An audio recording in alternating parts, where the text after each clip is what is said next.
అనేది ఆ దేశానికి ఆర్థిక నేరాలకు పాల్పడే దేశంలో ఉన్న సంస్థ చేతిలోకి మన తెలంగాణ రాష్ట్ర రైతాంగం యొక్క సంపూర్ణమైన వివరాలు ఈరోజు అక్కడికి వెళ్ళిపోయినాయి అధ్యక్ష. ఇది ఘనత వహించిన 80,000 పుస్తకాలు చదివిన తన మెదడంతా రంగరించి తయారు చేసిన అమెరికాకి వెళ్ళి ఐటీలో లక్షల కోట్ల రూపాయలు సంపాదించే ఉద్యోగాన్ని వదులుకొని తెలంగాణను ఉద్ధరిద్దామని వచ్చేసిన the great IT and industries minister mister Kalvakuntla Taraka Rama Rao గారి నేతృత్వంలో పిలిచిన ఈ టెండర్ ఏ సంస్థ పిలిచింది అధ్యక్ష? TSTS, Telangana state technology centre services. అది ఎవరి ఆధ్వర్యంలో? ఐటీ మినిస్టర్ ఆధ్వర్యంలో ఉంటుంది అధ్యక్ష.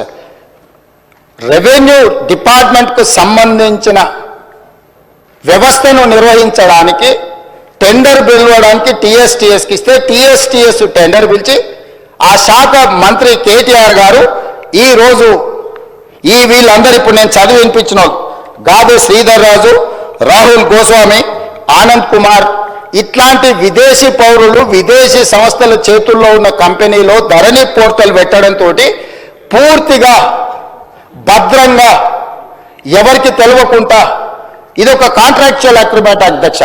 రెవెన్యూ డిపార్ట్మెంట్కు భూ యజమాని అయిన నాకు మా ఇద్దరికి సంబంధించిన వ్యవహారం అధ్యక్ష. రెవెన్యూ డిపార్ట్మెంట్లో CCLA దగ్గర నా వివరాలు ఉండాలి. నాకు ఆ సంస్థ రెవెన్యూ శాఖకు మాత్రమే సంబంధం ఇది అధ్యక్ష. నాకిచ్చే పాస్బుక్ అయినా నాకిచ్చే ఏ కాగితమైనా పహాని అయినా ఏదైనా రెవెన్యూ శాఖలో నిర్వహించి రెవెన్యూ శాఖకు సంబంధించిన ప్రభుత్వ అధికారులకు నాకు మధ్యలో ఉన్న ఒప్పందాన్ని ఈరోజు ఒక డిజిటల్ వెబ్సైట్ను నిర్వహించే నెపం మీద ఈ రాష్ట్రంలో ఉన్న అందరి సమాచారాన్ని తీసుకెళ్లి 2020 అక్టోబర్ వీరు మొదలుపెట్టింది నా నియోజకవర్గంలో అధ్యక్ష.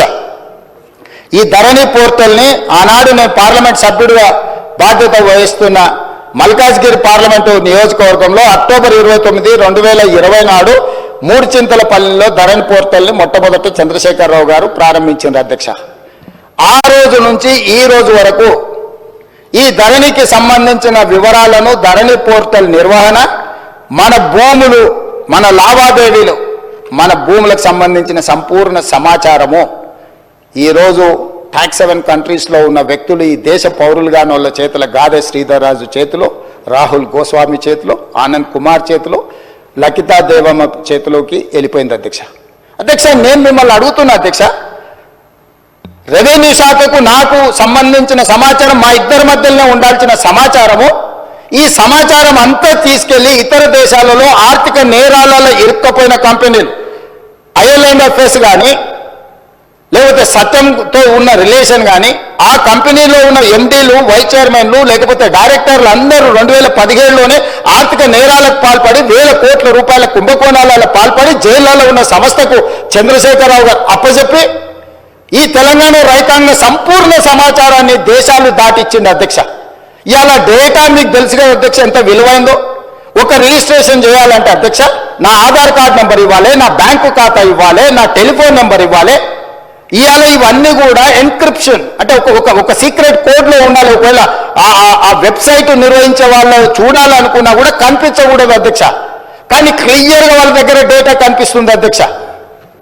ఈ రోజు ఈ నిర్వహణలో ఈ రాష్ట్రంలో 2020 నుంచి ఇప్పటి వరకు జరిగిన ప్రతి ట్రాన్సాక్షన్కు సంబంధించిన ఆధార్ కార్డు, బ్యాంకు ఖాతా నెంబర్, టెలిఫోన్ నెంబర్ అన్ని వివరాలు ఈ రోజు పూర్తిగా క్రిస్టల్ క్లియర్గా వాళ్ళ చేతులకు వెళ్ళిపోయి ఇతర దేశాలు, దేశ సరిహద్దులు దాటిపోయి ఇతర దేశాలు ఆర్థిక నేరాలకు పాల్పడుతున్న దేశాలకు మన రాష్ట్రంలో ఉన్న సంపూర్ణమైన రెవెన్యూ సమాచారం అని తెలిపోయింది అధ్యక్ష.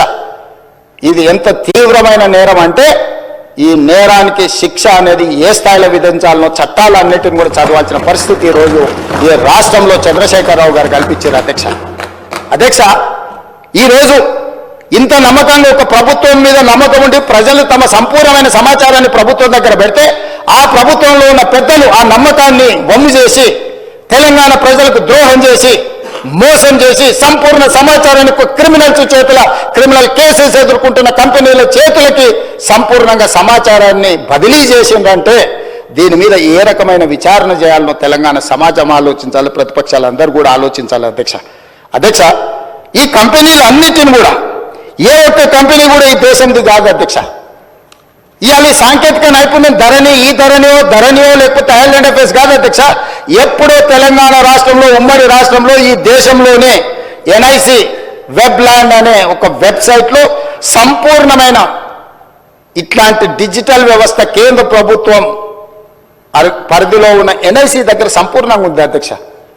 ఇవాళ గుడ్ గవర్నెన్స్ మన దగ్గర ఉంది అధ్యక్ష. మనం లక్షలాది రాష్ట్రాల దేశాల పరీక్షలు మనం నిర్వహిస్తున్నాం అధ్యక్ష. మరి చెన్నారెడ్డి మానవ వనరుల విభాగంలో అద్భుతమైన సాంకేతిక నైపుణ్యం ఉన్న వ్యవస్థ మొత్తం మన ప్రభుత్వంలో ఉంది అధ్యక్ష. మనమే ఇతర దేశాలకు ఆదర్శంగా ఉండేటట్టు, ఇతర రాష్ట్రాలకు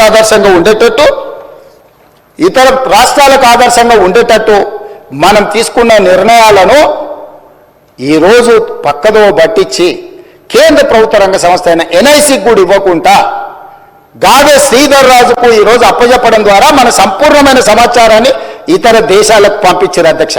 అందుకే నేను అడుగుతున్నా అధ్యక్ష, టెరాసిస్తో మొదలైన ఈ లావాదేవీ టెండర్లో సక్సెస్ అయిన IL&FS సంస్థ నుంచి ఫాల్కన్ ఎడ్జి సింగపూర్ కంపెనీకి ఎట్లా పోయింది, ఫిలిపిన్ కంపెనీకి ఎట్లా పోయింది, అక్కడి నుంచి ఫాల్కన్ ఇన్వెస్ట్మెంట్స్కి ఎట్లా పోయింది, అక్కడి నుంచి స్పారో ఇన్వెస్ట్మెంట్స్కి ఎట్లా పోయింది, అక్కడి నుంచి JW స్కై ప్రైవేట్ లిమిటెడ్కి ఎట్లా పోయింది, అక్కడి నుంచి గేట్వే ఫండ్ 2LPకి ఎట్లా పోయింది, అదేవిధంగా హిల్బ్రూక్ ఇన్వెస్ట్మెంట్ సంస్థకి ఎట్లా పోయింది, అదేవిధంగా పారాడిమ్ ఇన్నోవేషన్స్ LLCకి ఎట్లా పోయింది, అదేవిధంగా క్వాంటెల్ INCకి ఎట్లా పోయింది. ఇవన్నీ సంస్థలు టాక్స్ 7 కంట్రీస్ అయిన ఈరోజు కేమెన్ ఐలాండ్స్ కానీ లేకపోతే బ్రిటిష్ ఐలాండ్స్ కానీ ఈ సమాచారం చేరిన తర్వాత ఇంకా అద్భుతమైన ఎన్నికల ముందు చంద్రశేఖరరావు గారు వాదించడమే కాకుండా మేము దీన్ని మార్పు తీసుకొస్తాము అని చెప్తే మమ్మల్ని అందరినీ కూడా బంగాళాఖాతంలో వేయమని వారు తిట్టిండ్రు అధ్యక్ష. అసలు వారు ఒంటి కాళ్ళ మీద ఎగురుతున్నప్పుడు నేను ఆశ్చర్యపోయినా. ఆయన ఎలక్షన్లో ఆయన మేనిఫెస్టో చెప్పుకున్నా, ఆయన ప్రజలకు ఏమైనా చెప్పుకుంటాడు. మా ఎలక్షన్లో మేము ఏం విధి విధానాలతో ప్రజలకు ఒక మంచి పారదర్శకమైన పరిపాలన అందిస్తాం మేము చెప్పినాం. మా మీద కోపము, కారణము, ఆవేశము, వారు ఆవేశంతో ఊగిపోతుంటే ఉపన్యాసాలలో నాకు అర్థం కాలేదు అధ్యక్ష. కొంత ఈరోజు ప్రభుత్వంలోకి వచ్చిన తర్వాత పరిశీలించిన తర్వాత ఎన్ని ప్రభుత్వ భూములు, అది దేవాదాయ భూములు కావచ్చు, లేకపోతే భూదాన్ భూములు కావచ్చు, లేకపోతే ప్రైవేట్ భూముల యజమానుల పేర్లు మార్చే విషయంలో కావచ్చు, వాళ్ళు చేసిన అరాచకం, దురాగతం, దుర్మార్గం ఏ స్థాయిలో ఉంది అని అంటే ఇంకా మనం చెప్పలేనంత స్థాయికి ఈరోజు ఇది చేరింది అధ్యక్ష. అందుకే దానికి ఉదాహరణ కింద నేను చెప్పదలుచుకున్న అధ్యక్ష ఒక 2-3 ఉదాహరణలు. ఏ చట్టం అయితే ఈ టెండర్ అగ్రిమెంట్ ప్రకారం అధ్యక్ష, ఈ టెరాసిస్ కాంట్రాక్ట్ అగ్రిమెంట్ అధ్యక్ష 9.20 అగ్రిమెంట్ క్లాజ్ లో ఉన్నది అధ్యక్ష. ద ఐఏ అంటే implementing agency should to be the best of his efforts, avoid any change in the organization structure proposed for execution of this contract or replacement of any manpower resource appointed. If the same is however unavoidable, IA shall promptly inform the purchaser in writing and the same shall require subsequent approval by the purchaser. ఇందులో ఇలాంటి మార్పులు చేర్పులు చేయాలన్నా, యజమానులు మారాలన్నా, పనిచేసే స్థలం మారాలన్నా ప్రభుత్వం ముందస్తు అనుమతి తీసుకోవాలని స్పష్టంగా ఈ అగ్రిమెంట్లో ఉంది. 9.20లో ఎలాంటి ప్రభుత్వ అనుమతి లేకుండా ఈ రకంగా టాక్స్ 7 కంట్రీస్లో ఉండే సంస్థల్ని ఇతర దేశాలకు సంబంధించిన కంపెనీల చేతికి మన సమాచారం వెళ్ళింది అధ్యక్ష. అదేవిధంగా అధ్యక్ష 9.20.4 సబ్ క్లాజ్లో all manpower resources deployed by the IA అంటే ఇంప్లిమెంటింగ్ ఏజెన్సీ అధ్యక్ష for execution of this contract must strictly adhere to the attendance reporting procedures and make their services available as agreed upon for the entire reporting time period at the purchaser's office location. Purchaser అంటే ఇక్కడ revenue department అధ్యక్ష CCLA. IA అంటే ఈరోజు Falcon investments ఏదైతే ఉన్నదో లేకపోతే టెరాసిస్ ఉన్నదో implementing agency అదే అధ్యక్ష. ఇంప్లిమెంటింగ్ ఏజెన్సీ తరఫున గాదె శ్రీధర్ రాజు రిప్రజెంట్ చేస్తాడు. పర్చేజర్ కింద CCLA కమిషనరు యాక్ట్ చేస్తాడు అధ్యక్ష.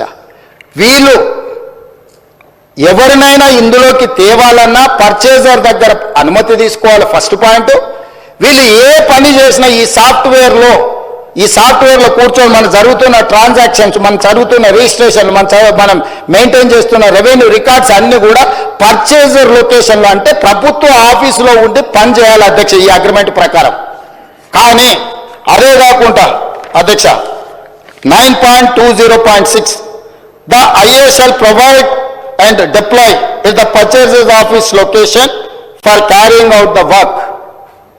ఈ రెండు సెక్షన్ల ప్రకారము వాళ్ళు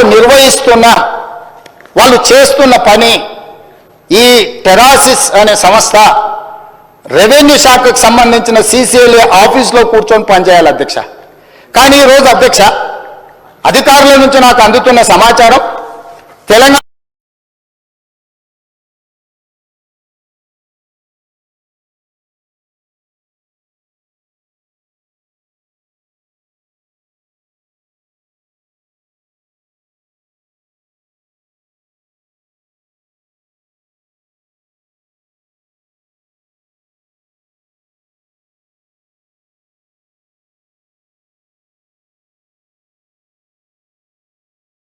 రాష్ట్రంలో ప్రభుత్వ కార్యాలయంలో లేదు, బయట ఉన్నది. పక్క రాష్ట్రం నిర్వహించారు, ఢిల్లీని గుర్గావ్ నుంచి నిర్వహించారు, ఈశాన్య రాష్ట్రాల నుంచి నిర్వహించారు. ఇన్ని ప్రాంతాల నుంచి ఈ రోజు భద్రంగా ఉండాల్సిన నా యొక్క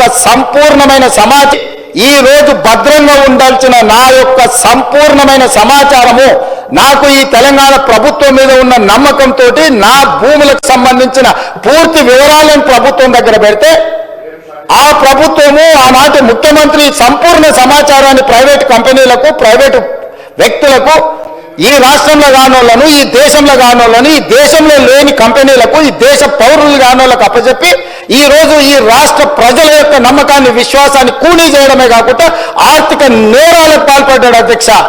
దానికోసం ఎంత కఠినంగా వీళ్ళ పట్ల ప్రభుత్వాలు వ్యవహరించాల్సిన అవసరం ఉన్నది అధ్యక్ష.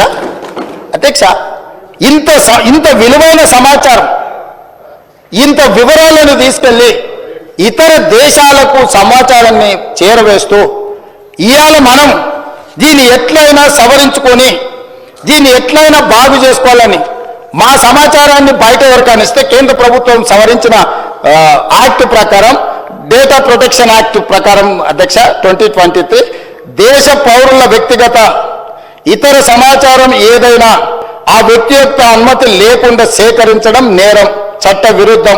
అలా సేకరించిన డేటాను చట్టబద్ధంగా ఆ చట్టంలో చెప్పిన వ్యక్తి ప్రకారమే వినియోగించాలి.